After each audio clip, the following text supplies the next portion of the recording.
Hello viewers, আসসালামু আলাইকুম। Share করব স্পেশালভাবে ঝালমুড়ির মশলা রেসিপি, সাথে থাকছে ঝালমুড়ি মাখা এবং স্পেশালভাবে দুধ চা রেসিপি। যারা টি লাভার আছেন, আশা করছি তাদের কাছে এই চায়ের রেসিপিটা ভীষণই ভালো লাগবে। আপনারা যারা চাখোর নামে পরিচিত, এই চায়ের রেসিপিটা দেখতে একদমই ভুলবেন না। তো ভিউয়ার্স, চলুন দেখিয়ে নেই এই রেসিপির জন্য কী কী লাগছে। তো যেহেতু আমি এখানে একই সাথে ঝালমুড়ির মশলা রেসিপি এবং ঝালমুড়ি মাখা এবং চা রেসিপি দেখাবো, তাই ভিডিওটা একটু বড় হবে, আপনাদের একটু ধৈর্য নিয়ে দেখতে হবে। স্ক্রিনে থাকা সবগুলো মশলা উপকরণ একসাথে ব্লেন্ডারে স্মুথ করে ব্লেন্ড করতে হবে। আপনারা চাইলে শিলপাটাও বেটে নিতে পারেন। তো এবারে রেডি করব এই রেসিপির গুঁড়ো মশলা। দিয়ে দিচ্ছি টেস্ট অনুযায়ী লবণ, দিয়ে দেব হলুদ গুঁড়ো, মরিচ গুঁড়ো, দিয়ে দেব একটুখানি জিরা গুঁড়ো, সাথে দিচ্ছি গরম মশলা গুঁড়ো, দিয়ে দেব এখানে ধনিয়া গুঁড়ো। এবারে এখানে অ্যাড করব অল্প একটু পানি। পানির সাথে এই গুঁড়ো মশলাগুলোকে একসাথে ভালো মতো মিক্সড করে রেখে দিব। তো এটাকে কিছুক্ষণের জন্য রেখে দিব এক সাইডে। তো এবারে আমি মশলার জন্য নিয়েছি একই সাথে সরষের তেল এবং সয়াবিন তেল। আপনারা চাইলে শুধু সরষের তেলও করতে পারেন কিংবা সয়াবিন তেল দিয়েও এই মশলা কষিয়ে নিতে পারেন। তো এবারে দিয়ে দিব এখানে বাটা মশলার মিশ্রণ। তো এবারে এই মশলাটা তেলের সাথে বেশ ভালো মতো মিক্সড করে লো টু মিডিয়াম ফ্লেমে এই মশলাটাকে কষিয়ে নিতে হবে। হাই ফ্লেমে ভুনতে গেলে মশলাটা খুব দ্রুতই পুড়ে যাবে, মশলা ভালো মতো ভুনা হবে না।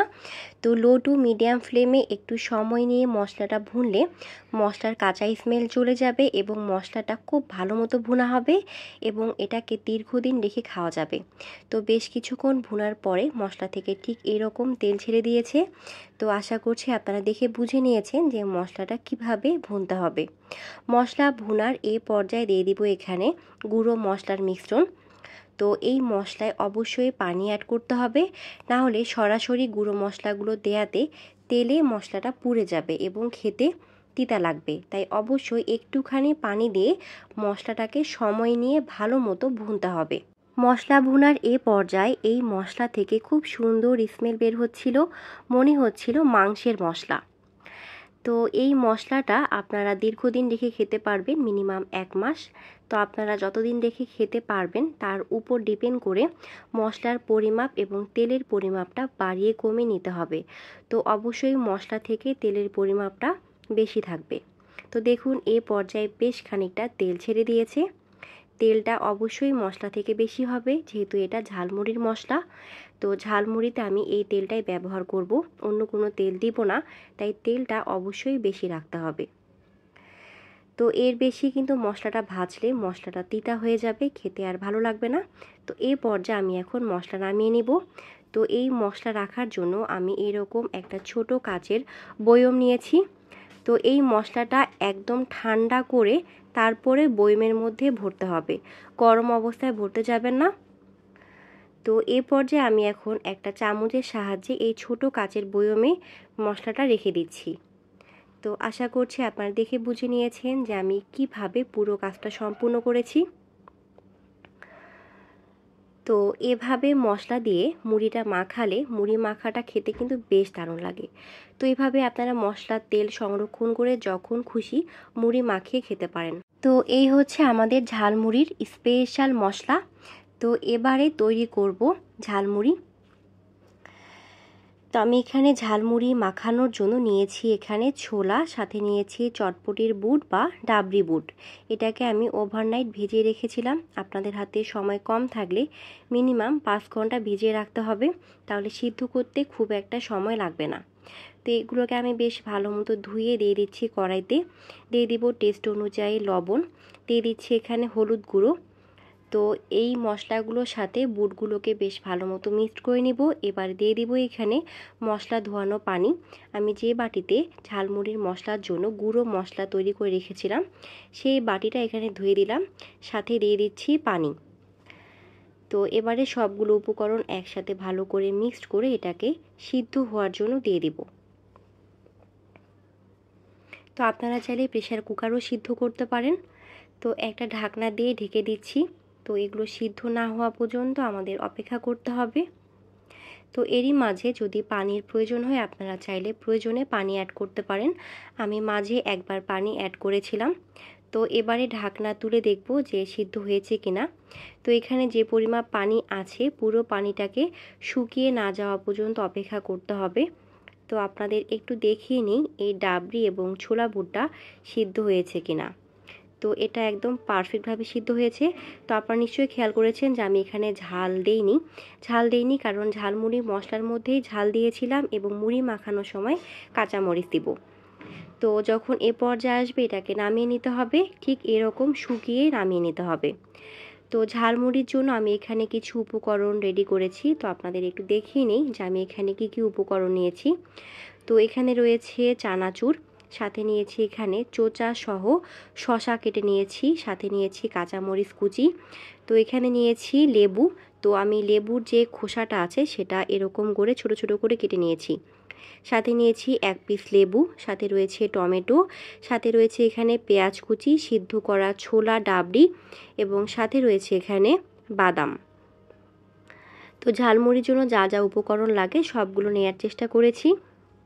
তো এই ঝালমুড়ি মাখানোর জন্য আমি এখানে একটা প্লাস্টিকের বয়ম রেখেছি, সাথে রয়েছে আমাদের এখানে স্পেশাল ঝালমুড়ির মশলা।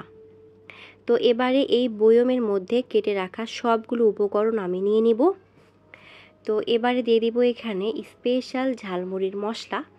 তো দেখুন উপরে কতটা তেল রয়েছে। তো প্রথমে একটুখানি তেল দিয়ে নিচ্ছি, এরপর দিয়ে দিব মশলা।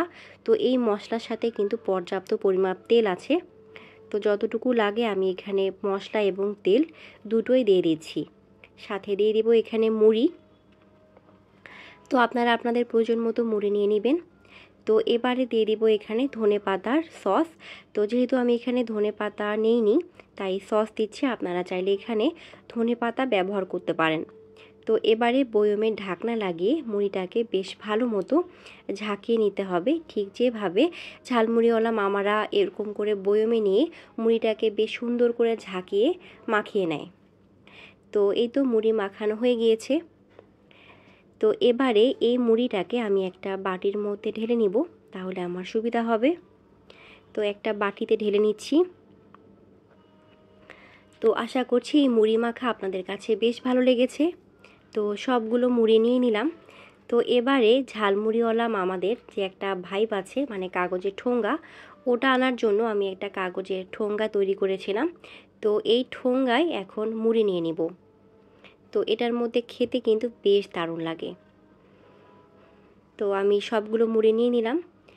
তো এবারে তৈরি করব স্পেশাল দুধ চা। তো এই দুধের সাথে আমি অ্যাড করব হরলিক্স। তো হরলিক্সের যে মিনি প্যাকেটগুলো আছে সেখানে একটা প্যাকেট দিয়ে নিচ্ছি। তো হরলিক্স মিক্স করার সময় এই পর্যায়ে চুলাটা অফ রাখতে হবে। চুলা অফ রেখে দুধের সাথে হরলিক্সটা ভালো মতো মিক্সড করে নিচ্ছি। তো এবারে চুলা অন করে দিয়ে দিচ্ছি দারুচিনি, সাথে দিয়ে দিব এখানে 2টো লং, সাথে দিয়ে দিচ্ছি এখানে একটা তেজপাতা। তো এবারে সবগুলো উপকরণ বেশ ভালো মতো মিক্সড করে নিচ্ছি। আমি এখানে নিয়েছি 3 কাপ দুধ, 3 কাপ পানি। মূলত আমি এখানে 4 জনের জন্য চা তৈরি করছি। তো 4 জনের জন্য আমি এখানে এই মেজারমেন্টটা নিয়েছি। এই মেজারমেন্টে চা তৈরি করলে চাটা কিন্তু খেতে বেশ দারুণ হয়। তো দুধটাকে বেশ ভালো মতো বয়েল করতে হবে। তো আমি এখানে দুধটা প্রায় 10 মিনিট ধরে বয়েল করে নিয়েছি। তো দুধ বয়েল করার যখন এ পর্যায়ে আসবে আমি এখানে দিয়ে দিব চা পাতা। তো আমি এখানে এই চামচটা দিয়ে 6 চামচ পরিমাপ চা পাতা দিয়েছি। তো এবারে এই চামচটা দিয়ে এটাকে বেশ ভালো মতো নেড়ে চেড়ে দিতে হবে এবং এটাকে হাই ফ্লেমে জাল করতে হবে। তো এভাবে চা তৈরি করলে খেতে কিন্তু বেশ দারুণ হয়। তো এই চাটা তৈরি করা একটু ঝামেলার। তো এ পর্যায়ে আসলে যেটা করব, আমি একটা বড় বাটিতে চা ছেঁকে নেব। এভাবে একবার হলো চা তৈরি করে খেয়ে দেখবেন, খেতে কিন্তু বেশ দারুণ হয়। তো পাতিলটা বেশ ভালো মতো ধুয়ে চাটা ছেঁকে নিয়ে এই চাটা আবারও ভালো মতো জাল করতে হবে। এভাবে জাল করায় চায়ের উপরে বেশ বুদবুদ তৈরি হয় এবং খেতে বেশ দারুণ হয়, অনেক টেস্টি হয়। যারা টি লাভার আছেন আশা করছি তাদের কাছে অনেকটাই ভালো লাগবে। তো এ পর্যায়ে নামিয়ে নিব। তো আমি মূলত চা খুব একটা পছন্দ করি না, তেমন টি লাভার না। তো যখন চা বানিয়ে খাই, মাঝে মধ্যে খাওয়া হয়, তো তখন একটু স্পেশালভাবে বানিয়ে খাই। আর স্পেশাল মানে তো একটু ঝামেলার হবেই। তো ডেইলি চা আর স্পেশাল চায়ের মধ্যে তো একটু পার্থক্য থাকবেই। তো আশা করছি দেখে বুঝে নিয়েছেন চায়ের উপরে কতটা বুদবুদ তৈরি হয়েছে। এই চাটা খেতে বেশ দারুণ হয়। তো এই চায়ের সাথে এই রকম একটা মুড়ি মাখা হলে বিকেলের নাস্তাটা হবে একদম পুরাই জম্পেশ। যারা একটু আড্ডা দিতে পছন্দ করেন, গল্পের আসরে এরকম চা আর মুড়ি হলে পুরাই জমে যাবে। তো ভিউয়ার্স, এই স্পেশাল চা এবং মুড়ি মাখা সাথে মুড়ির স্পেশাল মশলা রেসিপি আপনাদের কাছে কেমন লেগেছে অবশ্যই কমেন্টে জানাবেন এবং অবশ্যই বাসায় ট্রাই করবেন। তো এই চা আমি মাটির কাপেও পরিবেশন করেছিলাম। মাটির কাপে চা খাওয়ার আলাদাই একটা মজা আছে। তো অপরাজিতা শিউলি ফুল আমি দিয়েছিলাম দেখতে ভালো লাগার জন্য, যদিও এই ফুলগুলো কাগজের তৈরি। তো এই ফুলগুলোর টিউটোরিয়াল আমার ইউটিউব চ্যানেলে দেওয়া আছে, চাইলে দেখে নিতে পারেন। আপনাদের সুবিধার্থে ভিডিওর এন্ড স্ক্রিন এবং ডেসক্রিপশন বক্সে এই ফুলগুলোর টিউটোরিয়ালের লিঙ্ক দেওয়া থাকবে, চাইলে দেখে নিতে পারেন। তো ভিউয়ার্স, আজকে এ পর্যন্তই। ইনশাল্লাহ দেখা হবে আবারও নেক্সট ভিডিওতে। Thank you. Let's see the next video. আসসালামু আলাইকুম।